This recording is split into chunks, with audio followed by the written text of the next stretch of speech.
नमस्कार, मी आकांक्षा MCN न्यूजच्या जालना बातमीपत्रामध्ये तुमचं स्वागत करते। या बातमीपत्राचे प्रायोजक आहेत संजीवनी मल्टी स्पेशालिटी हॉस्पिटल, आपल्या आरोग्याची Sanjeevani, the skill to heal, the speed to care. Sanjeevani multi speciality हॉस्पिटलने अनेक रुग्णांचे प्राण वाचवण्यासाठी पुढाकार घेतला असून या हॉस्पिटलमध्ये अवयव दान आणि प्रत्यारोपण केंद्राला मान्यता मिळाली आहे। 27 जुलै रोजी या केंद्राचं उद्घाटन होणार असून त्या पार्श्वभूमीवर तब्बल 1000 नागरिकांकडून अवयव दान करण्याचा संकल्प आणि अर्ज भरून घेण्याचं काम सध्या प्रगतीपथावर आहे। याबाबत झालेल्या एका बैठकीत ही माहिती रुग्णालय प्रशासनाने दिली आहे। ब्रेन डेड झालेली एखादा व्यक्ती आपला अवयव दान करून अनेक रुग्णांचं प्राण वाचवू शकतो। त्यामुळे सध्या अवयव दान मोहीम राबवून अनेक संस्थांकडून जनजागृती केली जाते। जालना शहरातील संजीवनी मल्टी स्पेशालिटी हॉस्पिटलमध्ये आता अवयव दान प्रत्यारोपण केंद्राला मान्यता मिळाली असून येत्या 27 जुलै रोजी या केंद्राचं उद्घाटन होणार आहे।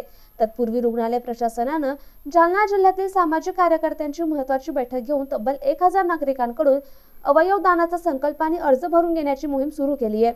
या बैठकीत रुग्णालयाचे संचालक डॉक्टर बळीराम बागल यांनी उपस्थित सामाजिक कार्यकर्त्यांना मार्गदर्शन करत अवयव दानाचं महत्त्व पटवून दिलं। या बैठकीला रुग्णालय संचालक doctor Baliram Bagal, doctor Shivdas Mirkad, doctor Kailas Rajguru, doctor Nishant Goyal, doctor Tushar Agrawal, doctor Shalik Jadhav, व्यवस्थापकीय संचालक हर्षदा बागल, कृष्णा मुजमुले, कृष्णा पडूळ, पत्रकार भारती यांच्यासह अनेकांची उपस्थिती होती। आज आम्ही सर्व कार्यकर्ते जे अवयवदानाशी संबंधित काम करतो अशा सर्व लोकांनी आज संजीवनी हॉस्पिटल डॉक्टर बळीराम बागल सरांच्या इथे एक महत्त्वाची मीटिंग घेतली। ऑगस्टमध्ये अवयवदान दिन असतो आणि संजीवनी हॉस्पिटल जालना यांना अशातच ऑर्गन रिट्रॅव्हल सेंटर म्हणून मान्यता मिळालेली आहे। त्यासाठी सुद्धा आम्ही सरांचे अभिनंदन करण्यासाठी आलतो। जालन्यासाठी आतापर्यंत जालन्यामध्ये ही मान्यता कोणालाच नव्हती आणि संजीवनी हॉस्पिटलला ती मिळाल्याबद्दल आम्ही सर्व कार्यकर्त्यांच्या वतीने आज डॉक्टर साहेबांचे अभिनंदन केलं आणि संजीवनी हॉस्पिटलच्या सर्व टीमचे अभिनंदन केले। आणि आजच आमच्या कार्यकर्त्यांची जी बैठक झाली त्याच्यामध्ये आम्ही असं ठरवलं, येणाऱ्या 27 तारखेला इनॉग्रेशन असणार आहे संजीवनी हॉस्पिटलला, जे मान मिळाला त्याबद्दलचा आमच्या कार्यकर्त्यांच्या वतीनं आम्ही आज एक प्रण घेतला की 27 तारखेपर्यंत आम्ही जवळपास जालन्यामधील 1000 नागरिकांचे प्लेज फॉर्म भरून घेणार आहे ऑर्गन डोनेशनच्या संदर्भातले। त्यासाठीची आजची महत्त्वाची बैठक आमची पार पडली इथे। तुमचं नाव? माझं नाव कृष्णा मुजमुले। मी गेल्या 5 वर्षापासून 6 वर्षापासून अवयवदान चळवळीमध्ये काम करतो आणि आज आमचे मित्र मंडळी किंवा ह्या क्षेत्रामध्ये काम करू इच्छिणारे लोक आज सगळ्या जणांनीच इथं मीटिंगमध्ये भाग घेतला। त्याबद्दल सगळ्यांचे मी मनपूर्वक धन्यवाद पण मानतो। बघितलं जातं काढून बाकीच्या गोष्टी सगळं चेक करण्यासाठी सगळंच केलं जातं, बरोबर नाही? आणि ते फक्त आपण बुक करून किंवा बऱ्याचदा तर काढून त्या केमिकल अनालिसिस साठी पाठवलेलं असतं। तर माहित आहे का कसं आहे, पीएम मध्ये पर्याय नाही, त्यांना करणंच पीएम। बेकायदेशीरपणे तलवार बाळगून त्याचा व्हिडिओ तयार करून इंस्टाग्रामवर व्हायरल करत समाजात दहशत निर्माण करणाऱ्या दोघांना स्थानिक गुन्हे शाखेच्या पथकाने जेरबंद केलाय। पोलिसांनी त्यांच्याकडून एक तलवार देखील जप्त केली आहे।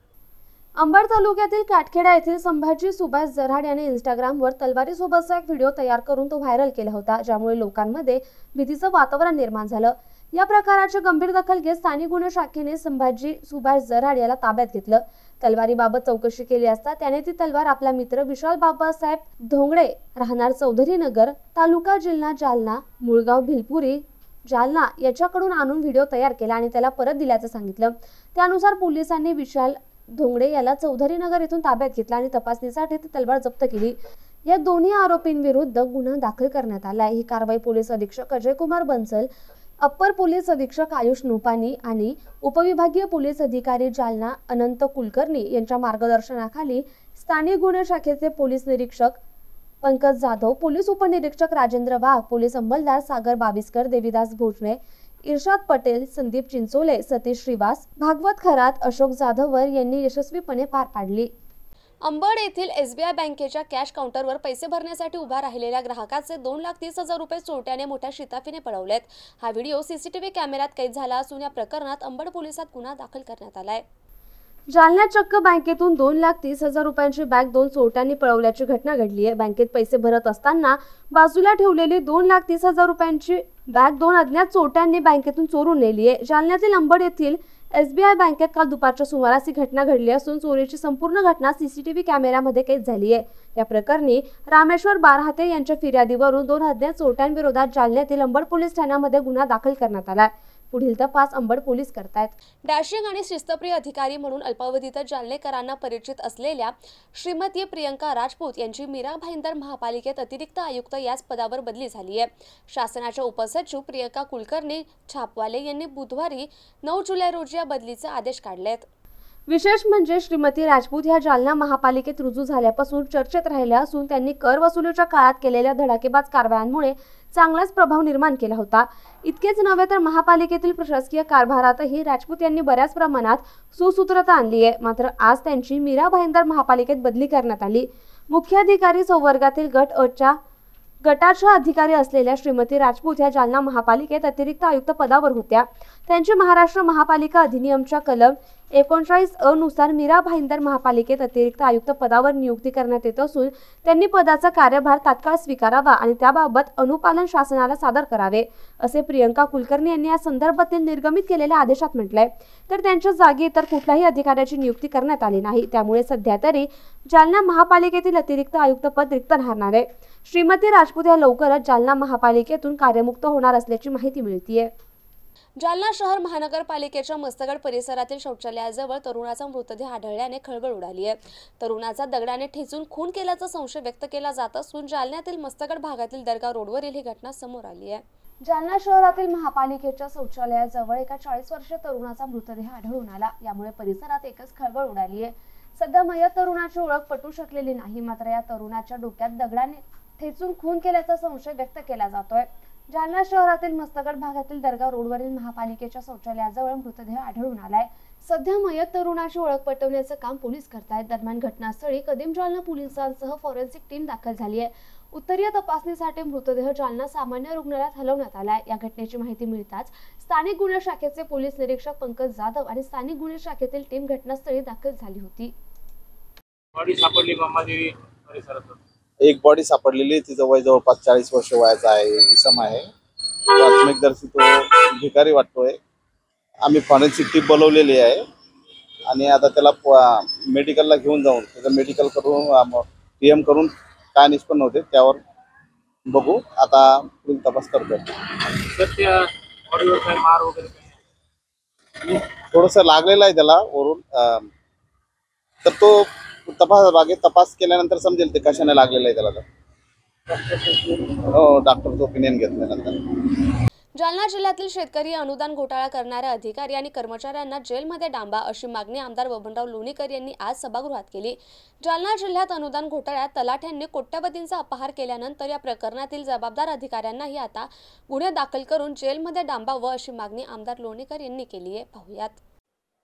या घोटाळ्याच्या संदर्भात 100 कोटीच्या घोटाळ्याच्या संदर्भात जी चौकशी समिती नेमलेली आहे, एक तहसीलदार दुसऱ्या तहसीलदारची चौकशी करतोय, एक डेप्युटी कलेक्टर दुसऱ्या डेप्युटी कलेक्टरची चौकशी करतोय आणि कारवाई 21 तलाट्यावर कारवाई झाली अध्यक्ष महोदय, आणि अर्ध्या तलाट्यांवर कारवाई झाली आणि बाकीच्या तलाट्यांची विभागीय चौकशी। प्रश्न घ्या। बसू का अध्यक्ष महोदय? प्रश्न घ्या। बसतो। आम्ही 3 दिवसापासून हा प्रश्न मांडायचा प्रश्नच आहे। 21 तलाट्यावर कारवाई झालेली आहे, अपराधाने गुन्हा केलेला आहे। तलाठी आहेत, ग्रामसेवक आहेत, कृषी सहाय्यक आहेत, गाव पातळीवर अपराध झाला आणि 24 कोटी रुपये बीड आणि अहिल्यानगरमध्ये गेले, 2 जिल्ह्यात 42 कोटी रुपये।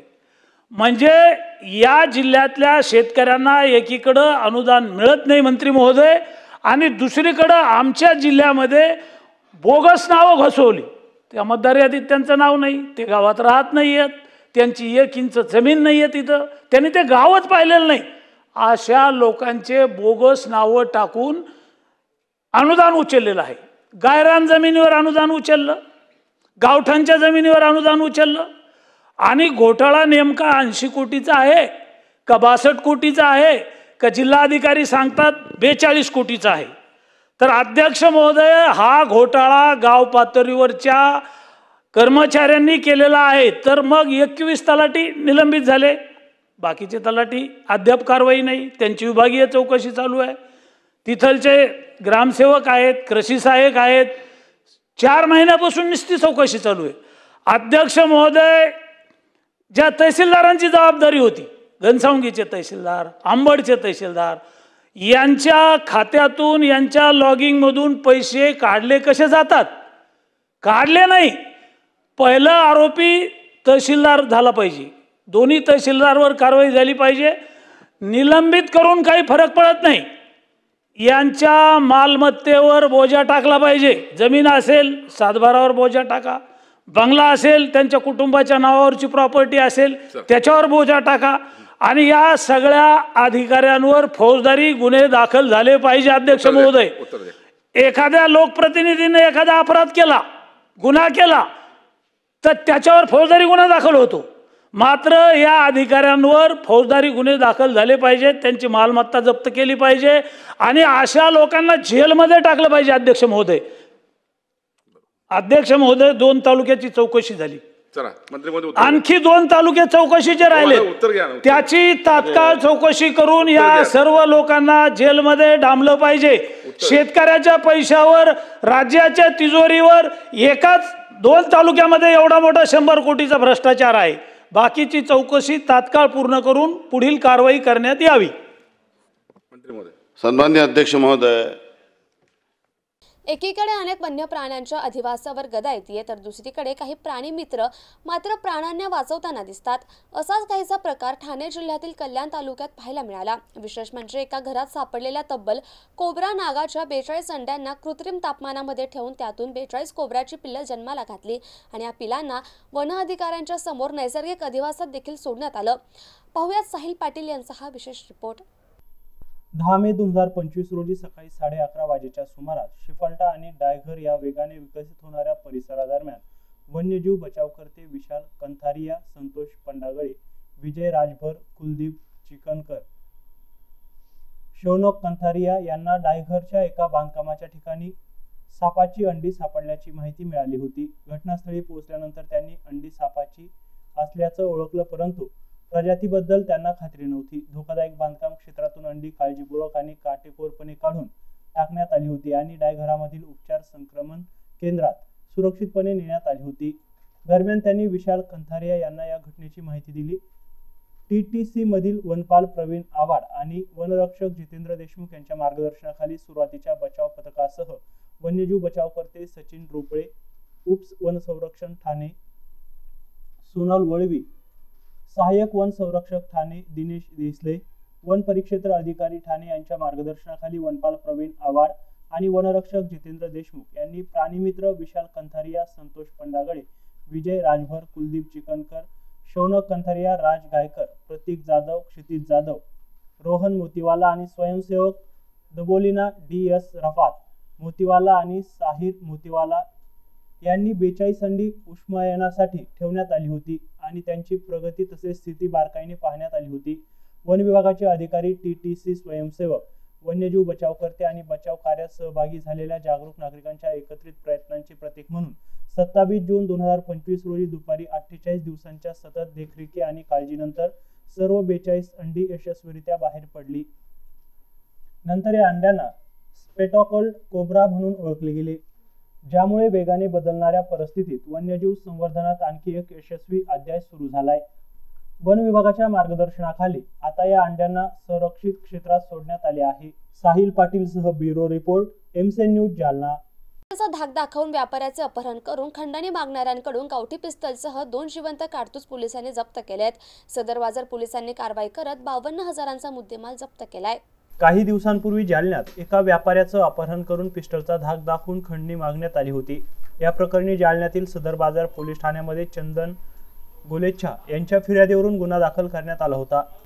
या आरोपीकडून PCR मध्ये सदर बाजार पोलिसांनी गावठी पिस्टलसह 2 जिवंत कारतूस जप्त केली आहे. अक्षय गाडेकर आणि विठ्ठल अंभोरे अशी संशयित आरोपींची नावे आहेत. या आरोपींकडून 50,000 रुपये किमतीचा गावठी पिस्टल आणि 2,000 रुपये किमतीची जिवंत कारतूस असा एकूण 52,000 रुपयांचा मुद्देमाल जप्त करण्यात आलाय। दरम्यान या आरोपीवर यापूर्वी दाखल असलेल्या गुन्ह्यांची माहिती घेऊन त्यांच्या विरोधात संघटित गुन्हेगार संबंधाने भारतीय न्याय संहितेच्या कलमांनुसार गुन्ह्यात वाढ करण्यात आली आहे। या प्रकरणी अधिक तपास महिला पोलीस उपनिरीक्षक दीपाली शिंदे या करत आहे। प्रकरणात काही पिस्टल वगैरे दिली पथकाने पकडले, काय कारवाई? दिनांक 29-25 रोजी तक्रारदार चंदन गोलेंच्या यांनी कळवले होते की तक्रार दिली होती की काही 3 व्यक्तींना त्यांच्याकडे 50 लाखाची सुपारी मागितली आणि किडनॅपिंग केलं आणि 50 लाखाची सुपारी मागितली। त्याप्रमाणे त्यांच्या तक्रारीवरून पोलीस स्टेशन येथे 464/25 प्रमाणे गुन्हा दाखल होता आणि यातील आरोपी दिनांक 5-7-25 रोजी आपण पकडलेले आहेत। 2 आरोपी आहेत, नामे अक्षय गाडेकर आणि विठ्ठल आंबोरे। तर त्यांच्याकडून PCR गुन्ह्यामध्ये असताना त्यांच्याकडे परत चौकशी केली तर त्यांच्याकडे एक पिस्टल आणि 2 काडतूस जवळपास 52,000चा मुद्देमाल पुन्हा आपण जप्त केलेला आहे आणि संघटित गुन्हेगारांच्या संबंधाने नवीन कलम झालेले आता BNS 111 आपण कलम वाढ केलेला आहे। संबंधित कारवाई ही PSI शैलेश मस्के, महिला PSI शिंदे मॅडम, त्याचप्रमाणे कर्मचारी जाधव, हरणे, नजीर पटेल, आजिम शेख, खटकम आणि कोकणे यांनी केलेली आहे। आणि हे बातमीपत्र इथेच संपलं। पुन्हा भेटूया पुढील बातमीपत्रात। तोपर्यंत पाहत रहा MCN न्यूज।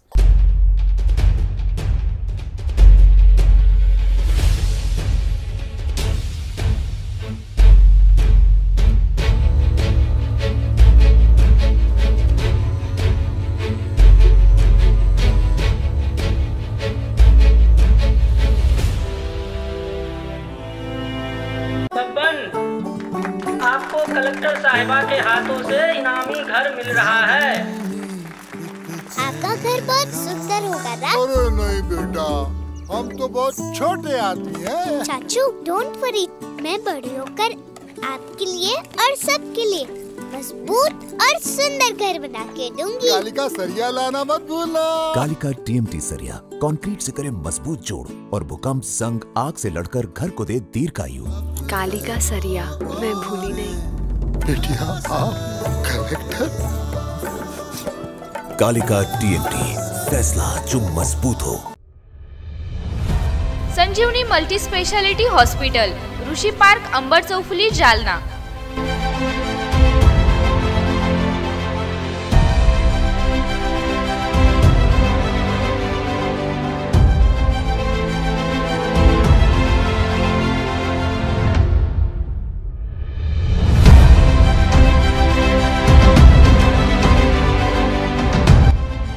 महात्मा ज्योतिबा फुले जन आरोग्य योजना आणि प्रधानमंत्री जन आरोग्य आयुष्मान भारत योजना उपलब्ध। मेडिसिन विभाग, बालरोग विभाग, स्त्रीरोग विभाग, अस्थिरोग विभाग, सर्जरी विभाग, नाक कान घसा विभाग आणि पॅथॉलॉजी विभागात काम करणारी तज्ञ डॉक्टरांची टीम। उपलब्ध सुविधा ICU, NICU, जालना शहरातील अद्ययावत ultima of 100 with stent boost cath lab, modular operation theatre, dialysis विभाग, cardiac care unit CCU, angiography सुविधा, एंजियोप्लास्टी सुविधा, 24 तास अत्यावश्यक सेवा आणि कार्डियक ॲम्ब्युलन्स उपलब्ध। महाराष्ट्र पोलीस कुटुंब आरोग्य योजनेसह सर्व आरोग्य विमा कंपन्यांचे कॅशलेस उपचार। संजीवनी मल्टी स्पेशालिटी हॉस्पिटल, आपल्या आरोग्याची संजीवनी।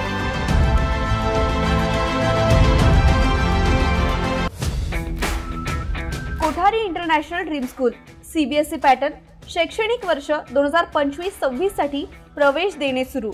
शैक्षणिक वर्षासाठी LKG ते 9वी पर्यंत ऍडमिशन सुरू। आमचे वैशिष्ट्य जालना शहरातील पहिली हायटेक वायफाय कॅम्पस असलेली इंग्लिश शाळा, डिजिटल क्लासरूम आणि iPad सुविधा उपलब्ध, वातानुकूलित क्लासरूम, बस सुविधा देखील उपलब्ध, क्षेत्र भेट आणि गेस्ट लेक्चर, विद्यार्थ्यांचा सर्वांगीण विकास।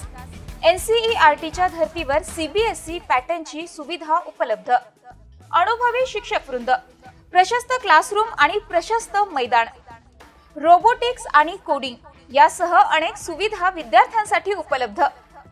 आपल्या मुलाच्या उज्ज्वल भविष्यासाठी एकदा अवश्य भेट द्या।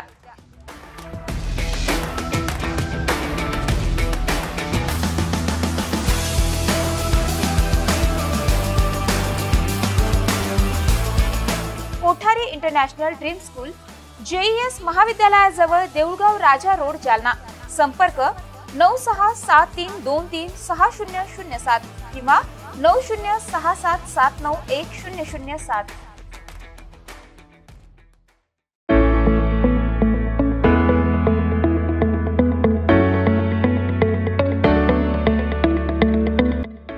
मत्स्योदरी शिक्षण संस्था संचलित अंकुशराव टोपे महाविद्यालय जालना कनिष्ठ आणि वरिष्ठ महाविद्यालयात प्रवेश देणे सुरू. महाविद्यालयास बँगलोर येथील नॉर्थ मार्फत पूर्ण मूल्यांकनात 3रा सायकल मध्ये अ दर्जा प्राप्त करणारे जालना जिल्ह्यातील प्रथम महाविद्यालय तसेच डॉक्टर बाबासाहेब आंबेडकर मराठवाडा विद्यापीठाच्या शैक्षणिक अंकेक्षणात अ दर्जा प्राप्त केला असून ISO प्रमाणे 2009-2015 प्रमाणे निसर्गरम्य वातावरणातील महाविद्यालयात आपला प्रवेश आजच निश्चित करा. कनिष्ठ महाविद्यालयात कला, वाणिज्य, विज्ञान आणि HSC व्हेकेशनल साठी 11वी व 12वी वर्गात प्रवेश देणे सुरू आहे.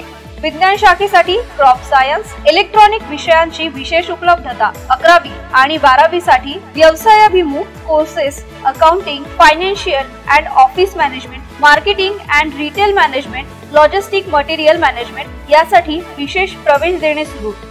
वरिष्ठ महाविद्यालयात BA, BCom, BSc, BCA या वर्गातून नवीन शैक्षणिक धोरणानुसार प्रवेश देणे सुरू आहेत.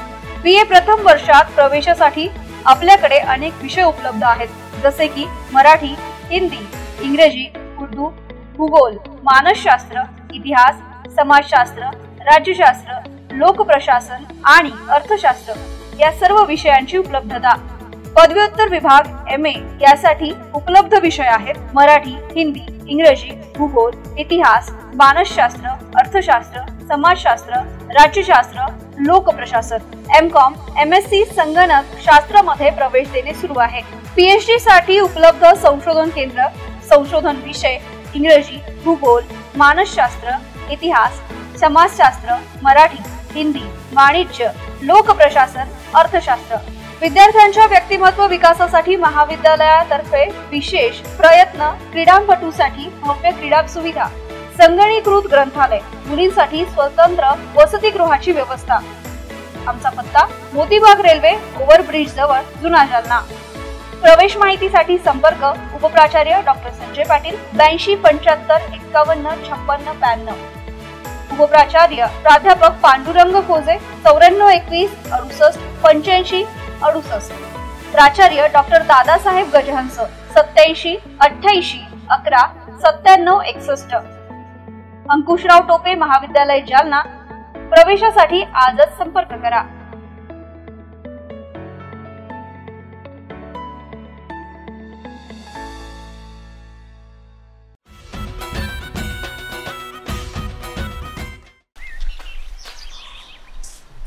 दादा हे बेस्ट कॉलेज आहे. पण आम्ही तर आजोबांच्या काळापासून एकाच कॉलेजमध्ये शिकतो. पण दादा या कॉलेजमध्ये ऑलराऊंड डेव्हलपमेंट होते. बाबा त्या लंडनच्या कंपनीला नकार कळवला बरं का मी. आणि तुझ्या आर्चरीचं काय झालं? बाबा पुढच्या महिन्यात तुमचा मुलगा नॅशनल खेळणार आहे. पण तुमचं नेमकं कॉलेज कोणतं? JES college Jalna. Trust matters since 6 decades. JES college Jalna.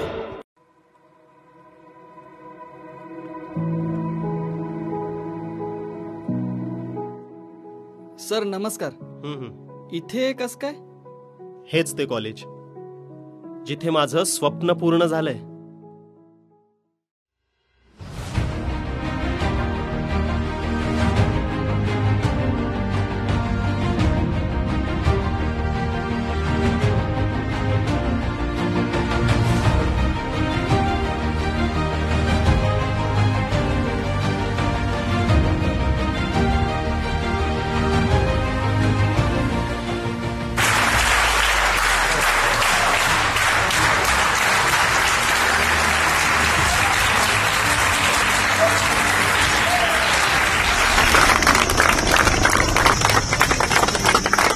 Every structure and every activity of JES College leads to an all-round development of students. An esteemed heritage of institutions in Jalna offers education for classes 11th and 12th with arts, science, commerce and MCVC with special emphasis on bifocal courses. Additionally, institution also provide UG program in BA, BSc, BCom and BCA as well. PG program in MA, MSc and MCom aligned with NEP 2020. It's a legacy of excellence and bright career.